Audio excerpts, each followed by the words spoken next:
I'm gonna spare you one of my gifts. I have probably one of my greatest gifts, or the one that's affected me the most in my life, is I'm dyslexic. So I'm gonna put my notes down, because if I read that, we'd be here for 3 hours, and it'd be painful for you to watch me read. Trust me, it's not funny. But it's a gift to be dyslexic. Trust me, it's wonderful. My name is Bobby Stuckey. Daniel just did the introduction. I'm a restaurant worker. And that might seem like an exaggeration, right? You're a master sommelier. You own Frasca. You own the Pizzeria Locale's. That doesn't mean you're a restaurant worker. That's wrong. I'm a restaurant worker. The nuts and bolts of what I do is I'm a restaurant worker. Matter of fact, this year I changed my work. And I leaned on my business partner, Lachlan, and I said, Lachlan, I need to get more focused in the dining room. I need more time in the dining room. He's like, well, Bobby, we're open, you're closed on Sundays. We're open 6 days a week. You're already there 6 nights a week when you're in town. Do you need any more than that? I said, yes, I do. Can you get more things off my plate so I can be in the restaurant dining room as a restaurant worker with the dishwashers, with the food runners, with the expediters, with the waiters, with the sommeliers, everybody. And that's what I like to do. And I feel very gifted that I get to do that, because there's a lot of great things that happen being in the restaurant business. We're going to talk about those. But one of those gifts is I get to be present in the dining room. I know what you're thinking. You're like, the guy is 46 years old and he's schlepping it in the dining room every night, 6 nights a week. Sounds like frickin' drudgery. I understand. Some people think that. Like, a lot of people try to get off the dining room floor. I try to get back on it as much as possible nightly. I think there's a lot of gifts of being on the dining room floor, and one of the greatest gifts is to be present. Now, being present in the dining room floor, it's not as easy as you think. You don't get to just put on an Italian sport coat and walk on the floor and be present. No, you have to do a lot of preparation. Matter of fact, for me, it starts every day. I have to stop being a restaurateur and I have to be a restaurant worker. I start with pre-service and I stay until the last guest leaves, because that's how you're truly present. You can't just bop in it. You have to be fully in it. And then one of the other preparations you have to do is you have to get rid of all the static noise.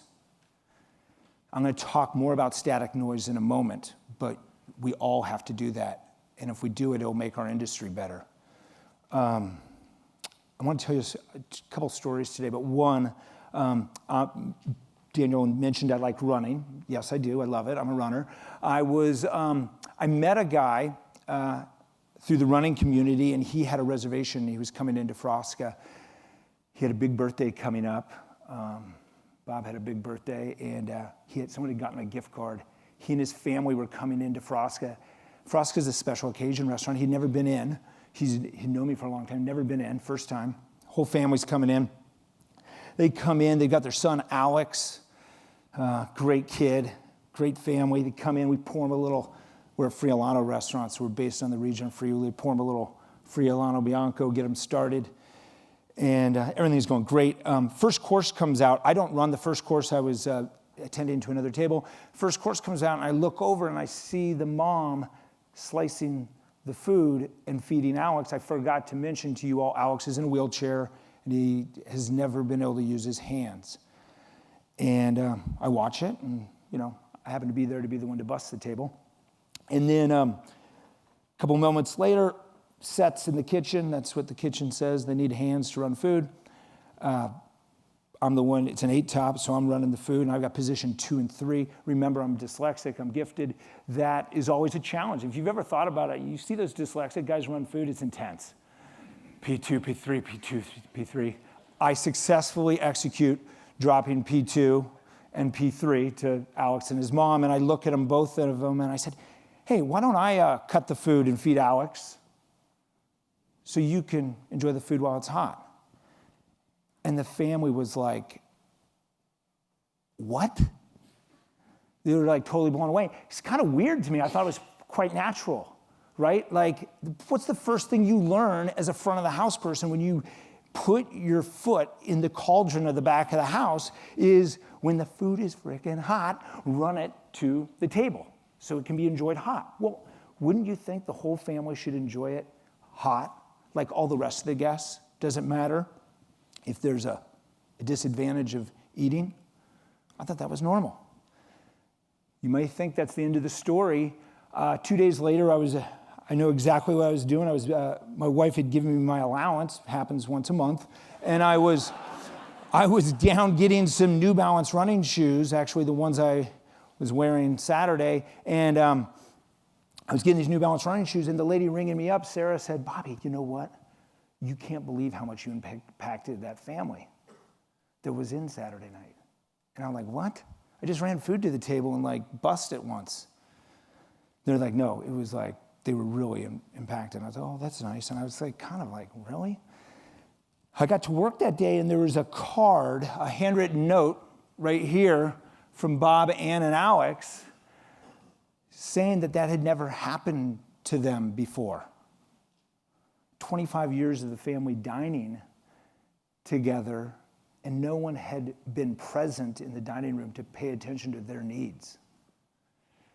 And I thought, wow, I'm embarrassed that it took 25 years for a knucklehead like me to figure that out. I mean, think about how many times they'd gone out to dinner, how many special occasions, how many times that they were present as a family and they had to stop for a moment. We could have helped them be more present. I know in our industry we can do better than that. And I know in our industry, we need to do better than that. And how can we do it? Well, the first thing we need to do is get rid of static noise. Static noise comes in all different phases, right? Like I live in Boulder. And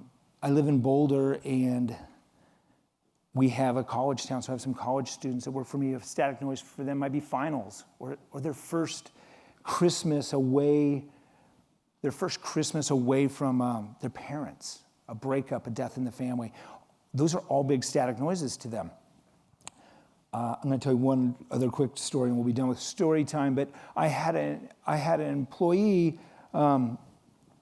She just came back from maternity leave. She's a superstar in our organization. Till I finally looked at her passport, I thought her middle name was always Excellence. And this is what I remember I'm dyslexic, it could be Eleanor. But I was in pre-service, I was conducting pre-service like I do, and I'm kind of a feeling type of guy, and I could feel something from across the staff, not the staff, but her across the staff, that something was a little off that day. So as soon as we got done with pre-service, I went and defined her, and I said, hey, can we talk?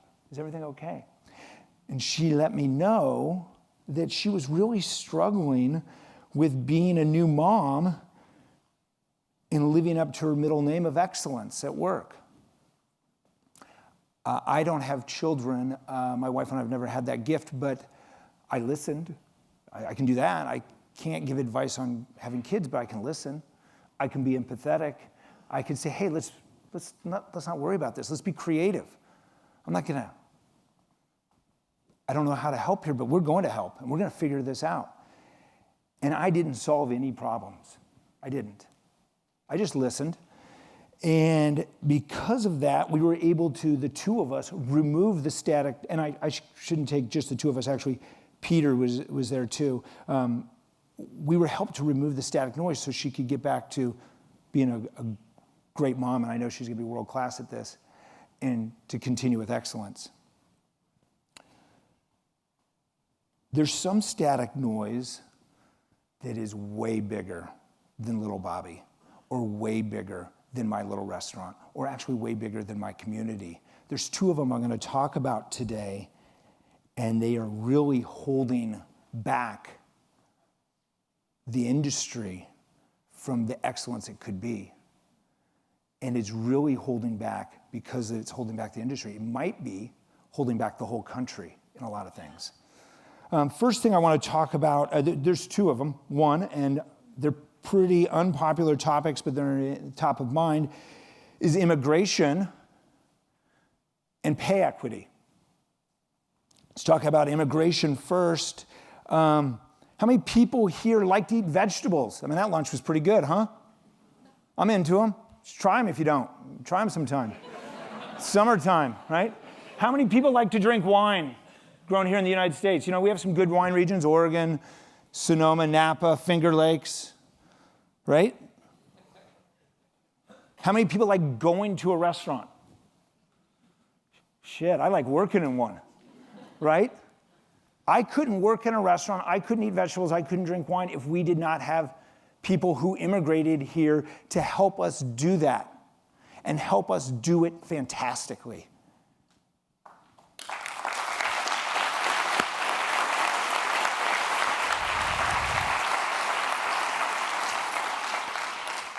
There's some people who don't get that, and they're missing the boat on many things, but they're really missing it on this.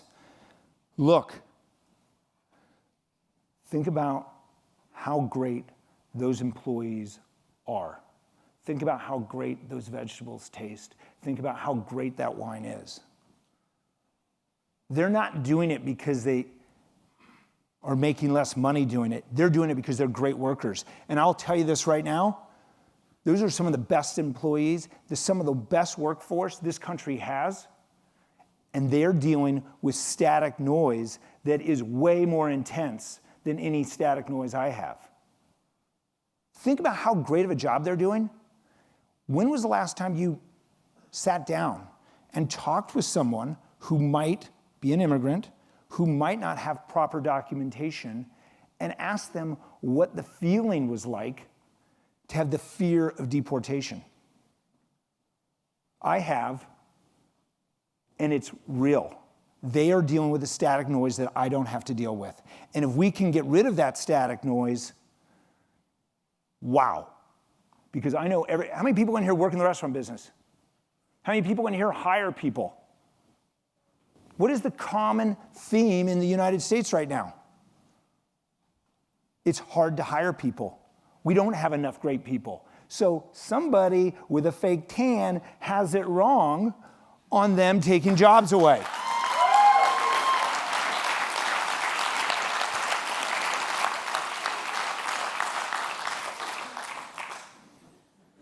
Just saying, we need to find a way.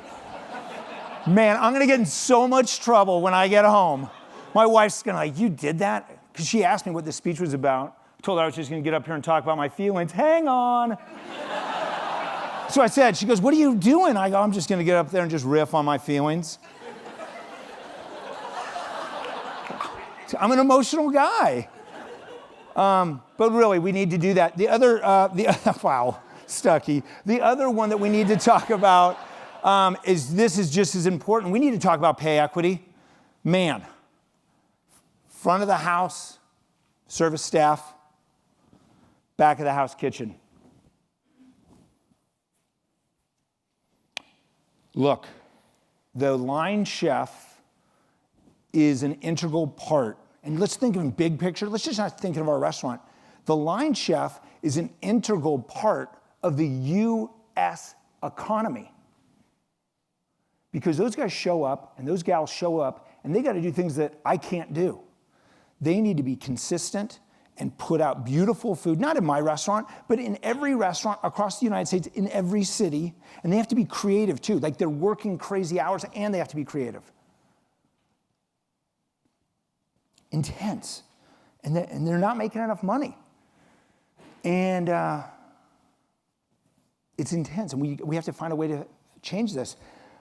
I personally don't have the answer for that. There's some of you in this dining room are trailblazing this and trying to figure out a way to do that. And I'm very blessed that you guys are braver than me and that you're doing this. And I applaud you phenomenally because I know it's not popular and I know it's hard and you guys are doing it. And I hope as a group, as this country, we find a way to raise the pay equity for the whole restaurant, because if we can do that, we're sitting on one of the biggest special things in this country. The restaurant business is a driver to the middle class. So these last two topics are what we need. One 15-minute talk is not going to change these things. As I said already, I don't have the answers. I don't. But what I do know is that we can fix these things. I do want to bring up one thing. There might be some people here who are not in the restaurant business or watching this who aren't in the restaurant business, and I know what you're going to say. You're going to say, well, why don't you just raise the salaries? Look, it's not that easy. The restaurant business, if you make 10% profit for a fine dining restaurant, you're like Steph Curry. You are so an outlier.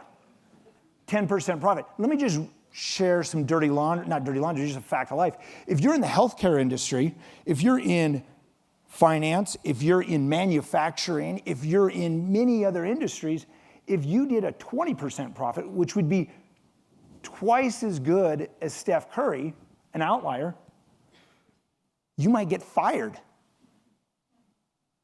Some industries don't allow below a 20% profit. Can you imagine? We are half of what other people would get fired for, you go into the Hall of Fame for. So we do need to work on this, and I applaud everyone who's helping us do that. There is some things we can do, and that I do have a couple answers for. One of the things that we can do is in our workplace, we can help our staff reduce static noise. And how can we do that? Well, I think often about service versus hospitality. Not verse, but service or hospitality. Service doesn't demand that you care.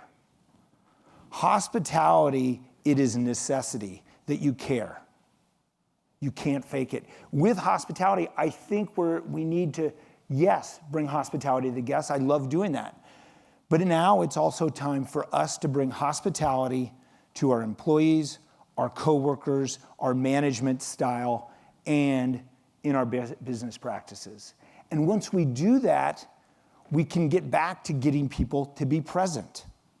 And I have to say this, the restaurant business is a gift. And the restaurant business, when you are present, is even a bigger gift.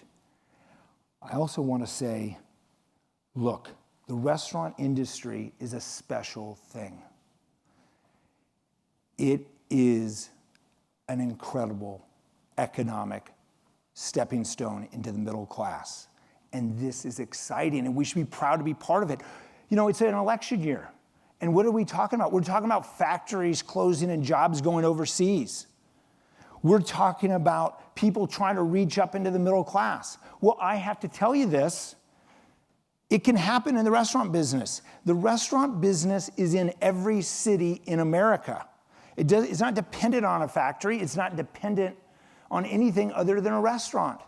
And then people can enter the middle class. And it takes people who don't speak the language. It takes people who need a hand up.